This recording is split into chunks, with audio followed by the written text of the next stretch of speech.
Hello friends, இன்றைக்கி நம்ம channel Kayal சமையல் பகுதியில் நம்ம பார்க்க போகிறது சமையல் அறைக்கு தேவையான யூஸ்ஃபுல்லான டிப்ஸ். சில டிப்ஸ் உங்களுக்கு தெரிஞ்சிருக்கும், இல்லைன்னா இந்த வீடியோவை பார்த்து தெரிஞ்சுங்க. ஸோ டிப் நம்பர் 1 அப்படின்னு பார்த்தீங்கன்னா, குக்கரில் நம்ம பருப்பு வேக வைக்கும்போது ஒரு பெரிய பிரச்சனை என்னென்னா, அது அப்படியே ஃபுல்லாக பொங்கி வெளியில் வந்துகிட்டு இருக்கும். ஸோ அந்த மாதிரி வராமல் இருக்கிறதுக்கு நம்ம நெய் ஊற்றுவோம். நெய் ஊற்றினாலும் பொங்க தான் செய்யும். அதனால் மேலே உள்ள மூடியில் கொஞ்சமாக ஒரு டீஸ்பூன் அளவுக்கு குக்கிங் ஆயில் விட்டுடுங்க. அது சுற்றி வர, அதாவது உள்பகுதியில் எண்ணெயும் நீங்கள் தடவி வச்சிட்டிங்கன்னா அந்த குக்கரில் நீங்கள் பருப்பு வைக்கும்போது விசில் அடிக்கும்போது வெளியில் வராது, பொங்கி வராது.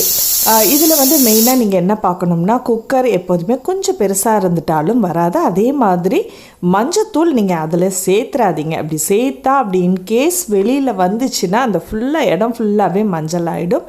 அதனால் நீங்கள் பருப்பை மட்டும் வேக வைக்கும்போது தண்ணியோட அளவு கொஞ்சம் கூட வச்சிங்க. அதில் நெய் ஒரு டீஸ்பூன், அதுக்கு மேலே மூடியிலையும் அந்த உள்பகுதியிலையும் எண்ணெய் தடவி வச்சுட்டா நமக்கு அந்த பொங்கி வெளியில் வர்ற அந்த தண்ணி வராது. இடமும் நமக்கு நீட்டாகிடும். அந்த தண்ணி அந்த பொங்கி வர்ற அந்த பிரச்சனையும் இருக்காது. ஸோ அடுத்த டிப்ஸ் என்ன அப்படின்னு பார்த்தீங்கன்னா, இந்த டிப்ஸும் எல்லாருக்குமே யூஸ்ஃபுல்லாக இருக்கும் அப்படின்னு நினைக்கிறேன். இப்போது எல்லாருமே அக்யூரேட்டாக கேக்குக்கோ அல்லது எந்த ஒரு சமையலாக இருந்தாலும் அக்யூரேட் வெயிட் பார்ப்பாங்க. இப்படி நம்ம பவுல் வச்ச உடனே அது பாருங்கள், இந்த பவுலோட வெயிட்டே 32. அதை மைனஸ் பண்ணி தான் நம்ம கணக்கு பண்ணுவோம். திரும்பவும் ஆன் பண்ணிட்டீங்கன்னா அது திரும்பவும் 0க்கு ஆகிடும். ஸோ அதுக்கப்புறம் நீங்கள் எந்த ஒரு பொருளை வெயிட் பார்க்குறதா இருந்தாலும் அதில் சேர்த்துக்கிட்டிங்கன்னா உங்களுக்கு அந்த இதை மைனஸ் ஆகிட்டு அக்யூரேட்டான வெயிட் உங்களுக்கு காமிக்கும். பேர் என்ன பண்ணுவாங்கன்னா, இந்த வெயிட் பார்க்குற மிஷினில் இப்போ 250 கிராம்னா ஏற்கனவே 32 ஆயிருக்கு, அதை லெஸ் பண்ணிவிட்டு பண்ணுவாங்க. இனி அந்த பிரச்சனை இல்லை. டிப் நம்பர் 3, இந்த டிப்ஸும் உங்களுக்கு நிச்சயமாக யூஸ்ஃபுல்லாக இருக்கும். அதாவது ஆப்போசிட்டியில் நம்ம அப்பம் செய்யும்போது அந்த சுற்றி வர உள்ளதை எடுக்கிறதுக்கு சில பேர் சில்வர் கரண்டி அதெல்லாம் யூஸ் பண்ணுவாங்க. அந்த மாதிரி யூஸ் பண்ணிங்கன்னா உங்களுக்கு நான்ஸ்டிக் அந்த அப்பசட்டி சீக்கிரமாக வீணாக போயிடும்.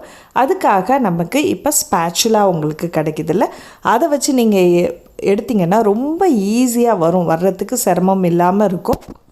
இதில் ஸ்க்ராட்ச் ஆகாது. ஸ்பாச்சுலாவில் நம்ம ஒட்டாமல் எடுக்கிறதுக்கும் ரொம்ப ஈஸியாக இருக்கும்.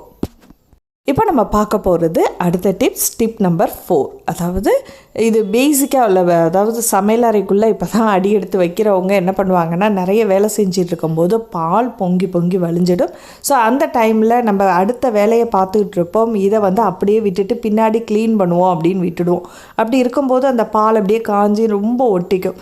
ஸோ பால் பொங்கின உடனே நீங்கள் என்ன பண்ணுங்கள், கொஞ்சமாக தண்ணி ஊற்றி வச்சுருங்க. சுற்றி வர வெளியில் உள்ளதை மட்டும் நம்ம இதை தொடச்சிட்டு நம்ம வேலையெல்லாம் எல்லா வேலையும் முடிஞ்சதுக்கப்புறம் லேட்டாக கூட நம்ம இதை க்ளீன் பண்ணிக்கலாம்.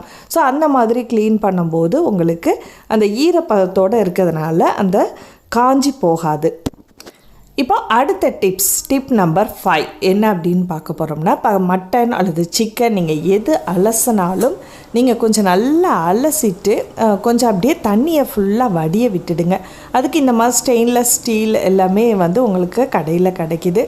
இந்த மாதிரி நம்ம வடிய விட்டுட்டோம்னா அதில் உள்ள கழிவுகள் எல்லாமே கீழே இறங்கிடும். அந்த தண்ணி போனாலே நமக்கு பலால் வாடை எதுவுமே வராது.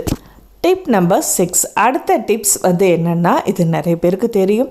ஸோ சப்பாத்தியோ பூரியோ நீங்கள் எது செஞ்சாலும் அது ரவுண்டாக ஒரே ஷேப்பில் வரணும் அப்படின்னா சின்ன ஒரு மூடியை போட்டு அந்த அளவுக்கு நீங்கள் கட் பண்ணி எடுத்துக்கிட்டிங்கன்னா எல்லாமே சப்பாத்தியோ பூரியோ அதே ஷேப்பில் கரெக்டாக வரும். சப்பாத்தியோ பூரியோ இந்த மாதிரி ஒரே ஷேப்பில் பண்ணி வைக்கும்போது அது ஹாட் பாக்ஸில் வச்சாலும் சரி, சாப்பிடும்போதும் நீட்டாகவும் இருக்கும், பார்க்க அழகாகவும் இருக்கும். ஸோ இந்த வீடியோ எல்லாமே உங்களுக்கு நிச்சயமாக பயனுள்ளதாக இருக்கும் அப்படின்னு நினைக்கிறேன். இந்த வீடியோ உங்களுக்கு பிடிச்சிருந்துச்சுன்னா மறக்காமல் லைக் பண்ணிவிட்டு உங்கள் கருத்துக்களை ஷேர் பண்ணுங்கள். அடுத்த ஒரு இன்ட்ரெஸ்டிங்கான வீடியோவில் சந்திப்போம். நன்றி.